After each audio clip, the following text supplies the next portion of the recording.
नमस्कार, विदर्भ दर्पण न्यूज मध्ये सर्व दर्शकांचे स्वागत।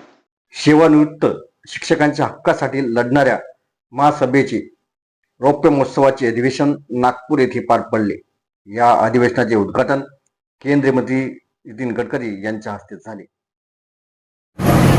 ही गोष्ट खरी आहे की आपल्यापैकी अनेक लोकांचा परिवार झाला आणि काही आता सासू आणि सासऱ्याच्या भूमिकेत असतील।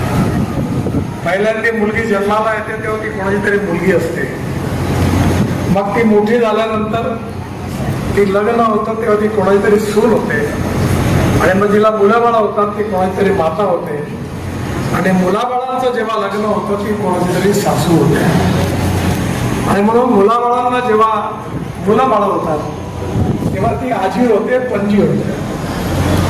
पण एक गोष्ट आहे की एकाच आयुष्यात माणसाचा रोग बदलत असतो, पण आपण बदलायला तयार नसतो। आपल्याकडे घरामध्ये किराणाच्या अलमारीला कुलूप असतात आणि ते कुलूप सासूच्या हातात किल्ल्या असतात। काही झालं तरी सासू त्या किल्ल्यात सुनेच्या हातात काही देत नाही, पण इथे बसलेल्या कोणी सासू अशा नाहीये,